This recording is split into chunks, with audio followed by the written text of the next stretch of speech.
اللهم صل على سيدنا ومولانا محمد وعلى آل سيدنا ومولانا محمد وبارك وسلم۔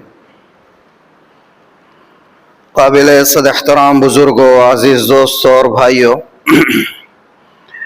گزشتہ جمعہ کئی مہینوں کے وقفے کے بعد ہم نے پھر سے سیرت النبی صلی اللہ علیہ وآلہ وسلم کے مبارک سلسلے کا آغاز کیا تھا۔ جب تک یہ سلسلہ ہمارا چل رہا تھا اس کو تقریباً 30 سے 32 ہفتوں تک یہ مسلسل سلسلہ چلتا رہا۔ پھر بعد میں اوقاف کا مسئلہ، ایبسٹین فائل اور رمضان المبارک اور دیگر ضروری موضوعات ایسے سامنے آتے چلے گئے کہ ہمارا یہ سلسلہ درمیان میں رک سا گیا تھا، اور اللہ کے کرم سے اور محض اسی کی توفیق سے گزشتہ ہفتے ہم نے پھر اس مبارک سلسلے کا آغاز کیا ہے۔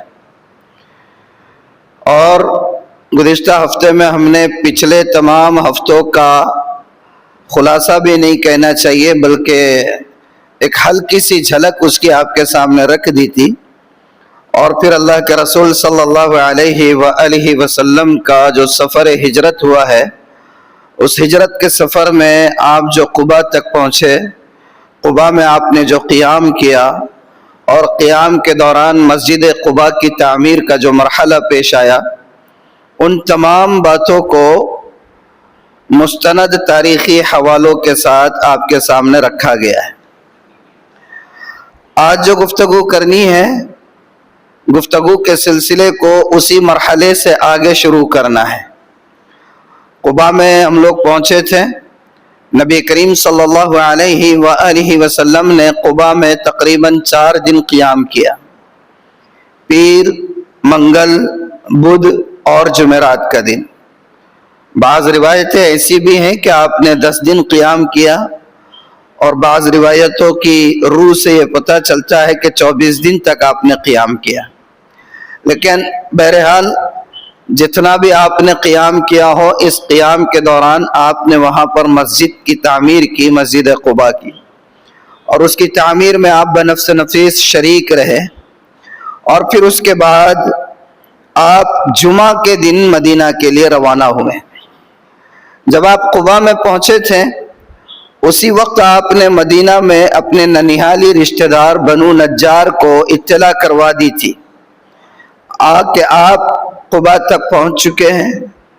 چنانچہ آپ کے ننیحالی رشتہ دار کے جو نوجوان تھے، وہ سب کے سب جو ہیں ہتھیاروں سے آراستہ ہو کر تلواریں میانوں میں لٹکائے ہوئے اللہ کے رسول صلی اللہ علیہ وآلہ وسلم کے استقبال کے لیے، یا یوں کہیے کہ آپ کو اپنے ساتھ لے جانے کے لیے مدینہ سے قبا پہنچ گئے تھے۔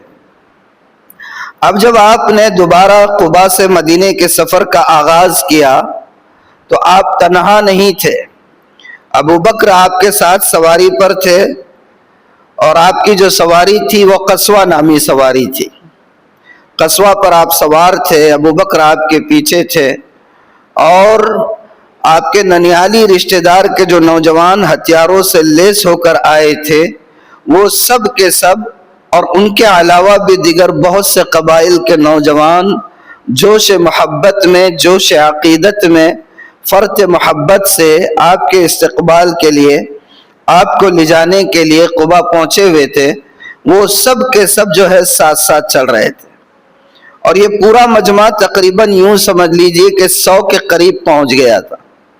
اللہ کے رسول صلی اللہ علیہ وآلہ وسلم اپنی اونٹنی قصوہ پر سوار ہیں، ابو بکر آپ کے ساتھ ہے، اور یہ نوجوان جوش محبت میں آپ کے ساتھ ساتھ تلواریں لٹکائے ہوئے بڑے نعرے لگاتے ہوئے چل رہے ہیں۔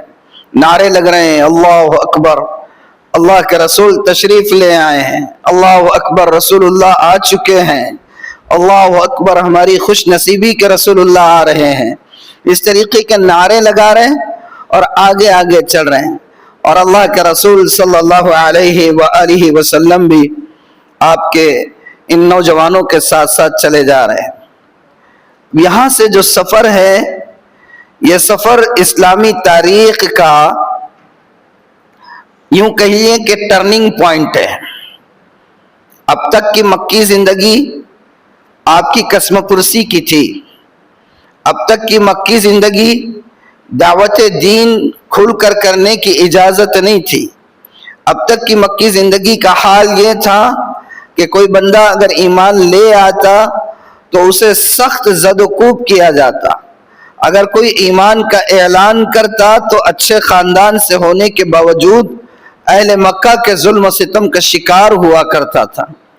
لیکن اب یہ جو سفر ہے، یہ سفر ہے کامیابی کا، تاریخ کے ایک ٹرننگ پوائنٹ کا، اقتدار کے آغاز کا، سلطنت کے آغاز کا، شریعت کے پھیلاؤ کے آغاز کا سفر ہے۔ یہاں سے آپ نکلے ہیں اور ادھر بے تابی، بے چینی آخری درجے پر پہنچی ہوئی ہے مدینے میں، آخری لیول پر۔ اور جب ان کو یہ پتہ چل چکا کہ اللہ کے رسول قبا سے نکل گئے ہیں تو یوں سمجھ جائیے کہ پورا کی پورا مدینہ امٹ پڑا تھا آپ کے استقبال کے لیے۔ ابھی آپ جا رہے ہیں، سفر میں ہیں، تو ایک جگہ آپ نے جو ہے تھوڑا سا وقفہ کیا، اتر گئے، آپ نیچے بیٹھ گئے۔ آپ بیٹھے تو حضرت ابوبکر دوڑتے ہوئے آئے اور آپ کے سامنے کھڑے ہو گئے۔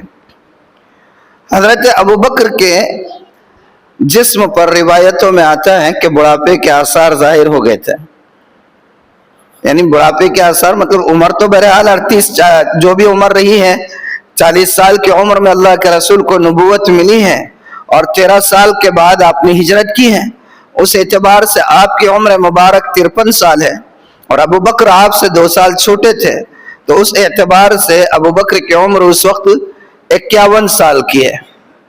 اللہ کے رسول نے وقفہ کیا، نیچے اترے، تھوڑا سا آپ تشریف فرما ہوئے ایک جگہ پر، تو ابوبکر فوراً دوڑتے ہوئے آئے اور آپ کے پاس کھڑے ہو گئے، فرط ادب سے بیٹھے نہیں، کھڑے ہو گئے۔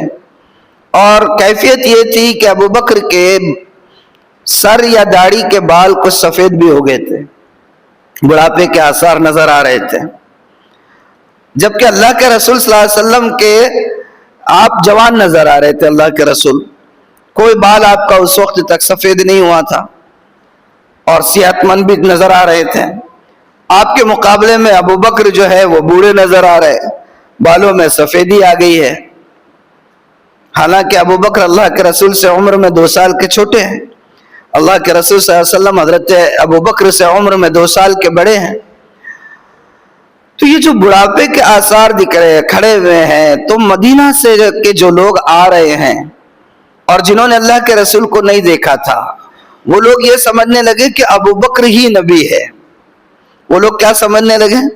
ابوبکر ہی نبی ہے، اللہ کے رسول ہے۔ تو آتے اور بڑی محبت کے ساتھ حضرت ابوبکر سے مصافحہ کرنے لگ جاتے، حضرت ابوبکر کی دستبوسی کرنے شروع کر دیتے۔ حضرت ابوبکر کو ریئلائز ہو گیا کہ کچھ تو گڑبڑ ہو رہی ہے، آپ کو اندازہ ہو گیا کہ کچھ تو بھی غلط ہو رہا ہے، اور آپ نے لوگوں کی اس غلط فہمی کو بھانپ لیا۔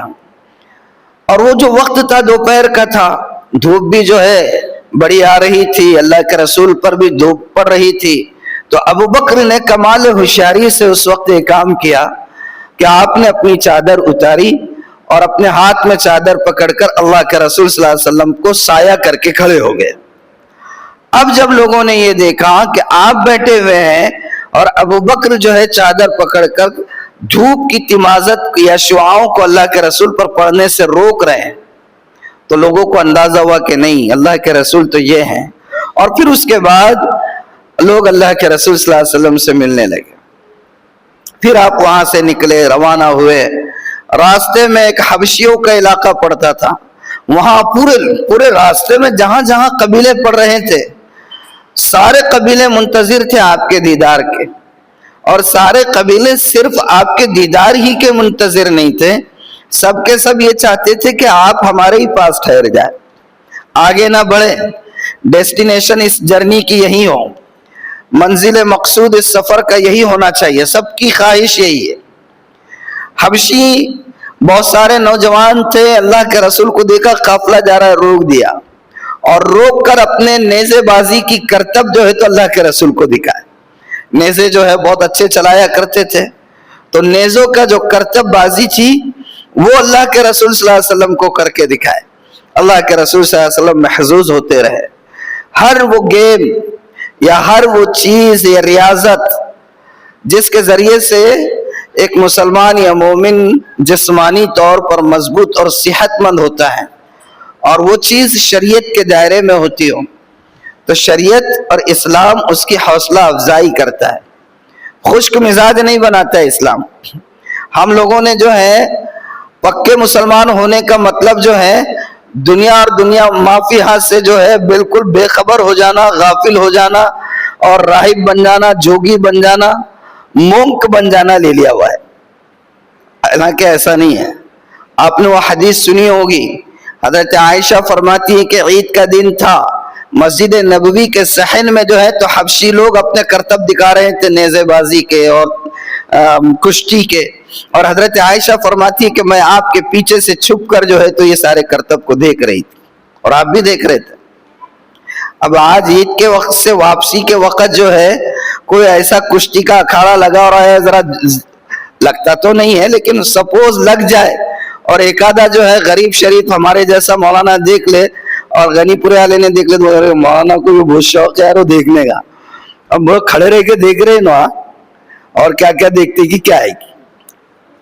اللہ کے رسول صلی اللہ علیہ وآلہ وسلم مسجد نبوی کے صحن میں جو ہے حبشی اپنے ہنر کا کمال دکھا رہے ہوتے، اور آپ کی بیوی حضرت عائشہ آپ کے پیچھے سے کھڑے ہو کر ان ساری چیزوں کو دیکھ رہی ہوتی. تو بہرحال یہ سفر کے دوران بھی حبشیوں نے جو ہے اپنے نیزے بازی کے کرتب دکھانا شروع کیے. اب جب وہ کرتب دکھائے، آپ نے دیکھے، پھر آگے بڑھے، تو ہر کوئی چاہ رہا تھا آپ رک جائیں، یہیں پر قیام کر لیں، یہیں پر جو ہے تو آپ کی منزل مقصود بن جائے. آپ نے کہا کہ نہیں چلنے دو سواری کو، چلنے دو اس کو.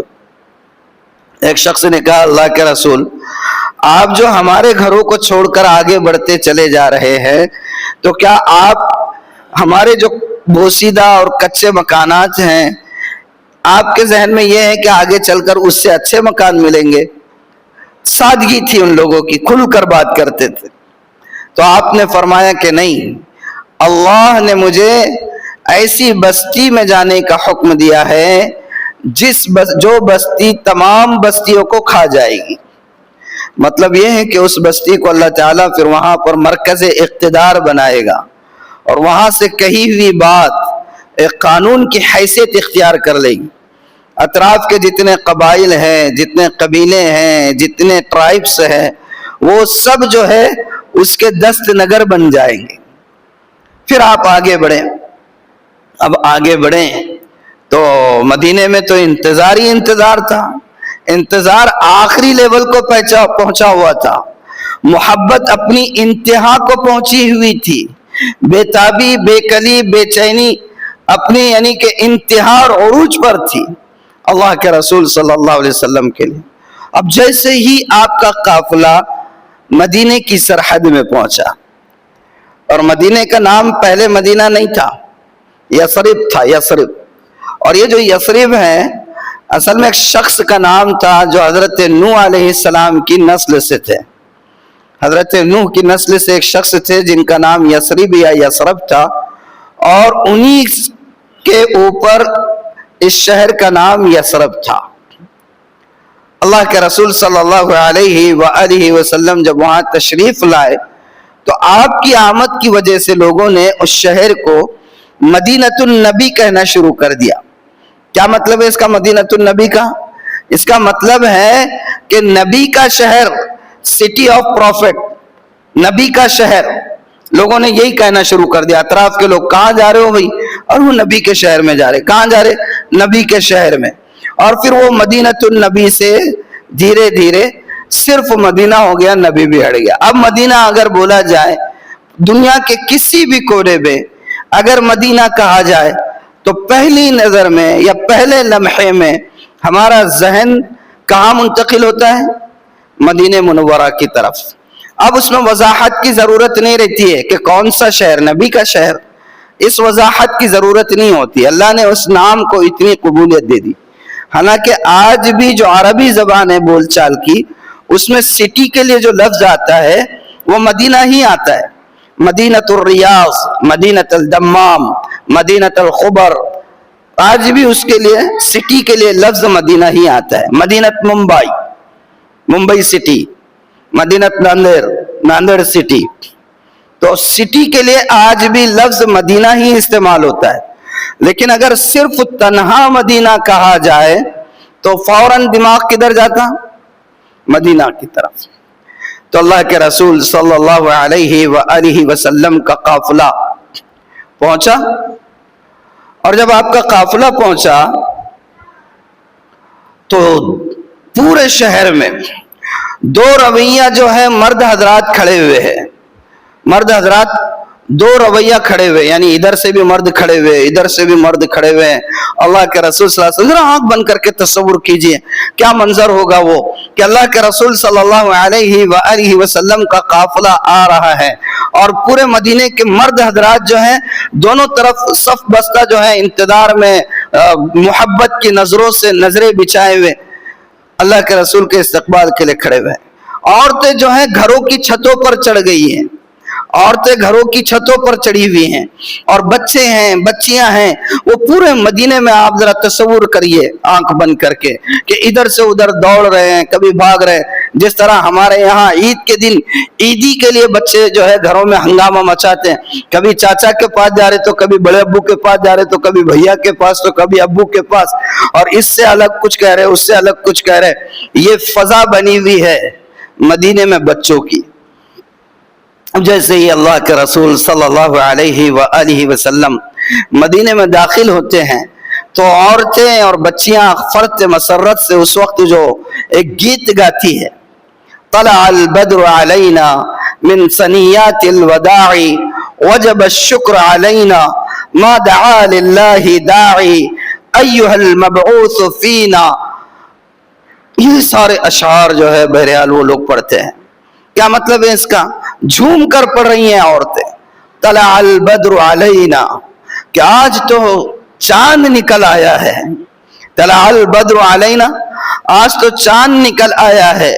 من ثنیات الوداع، ودا کی چوٹیوں سے، یعنی وہ پہاڑی جہاں تک اہل مدینہ کسی سفر پر جانے والے کو رخصت کرنے کے لیے چھوڑنے کے لیے آیا کرتے تھے، وہاں کی پہاڑی سے ایک چاند نکل آیا ہے ہمارے اوپر.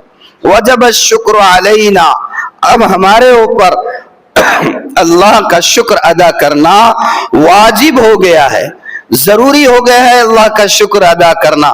ما دعا للہ داعی، اس وقت تک جب تک کہ اس روئے زمین پر کوئی دعا کرنے والا اللہ کے لیے اللہ سے دعا کرتا رہے گا، یا یوں ترجمہ کیجئے کہ اس وقت تک اب انسانوں پر شکر لازم ہو گیا جب تک کہ کوئی اللہ کا نام لینے والا اس روئے زمین پر رہے گا.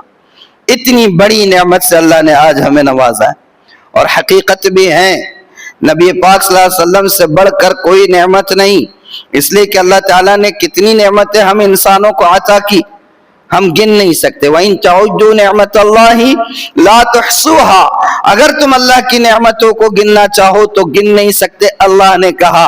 اور اللہ نے ساری نعمتیں دی، کسی نعمت کو دے کر احسان نہیں جتایا. لیکن پتہ ہے آپ کو ایک نعمت ہے کہ جس نعمت کے دیے جانے پر اللہ تعالیٰ نے احسان جتایا ہے. اللہ تعالیٰ نے احسان جتایا ایک نعمت کے دینے پر. اللہ نے دھڑکتا ہوا دل دیا، پھڑکتا ہوا دماغ دیا. اللہ نے فراست دی، بصیرت دی، بصارت دی، ذہانت دی، فطانت دی. اللہ نے چلنے پھرنے کی جو ہے آپ کو صلاحیت دی، بولنے کے لیے زبان میں طلاقت دی. کیا نہیں دیا اللہ نے؟ لیکن کسی نعمت کو اللہ تعالیٰ نے احسان نہیں جتایا. ہاں ایک نعمت پر اللہ نے احسان جتایا. اللہ تعالیٰ فرماتے ہیں لَقَدْ مَنَّ اللَّهُ عَلَى الْمُؤْمِنِينَ إِذْ بَعَثَ فِيهِمْ رَسُولًا مِّنْ أَنفُسِهِمْ. اللہ نے احسان کیا ہے ایمان والوں پر. لَقَدْ مَنَّ اللَّهُ عَلَى الْمُؤْمِنِينَ، اللہ نے ایمان والوں پر احسان کیا ہے. کیوں احسان کیا ہے؟ کیا احسان کیا ہے؟ اذ بعث فیہم رسولا من انفسہم، احسان یہ کیا ہے کہ اللہ نے ان کے اندر انہی میں سے ایک نبی کو مبعوث کیا ہے. اس احسان پر اللہ تعالیٰ نے احسان جتایا ہے. تو وہ بچیاں اور وہ عورتیں وہ خوشی کے مارے یہ گیت گا رہی ہے، اور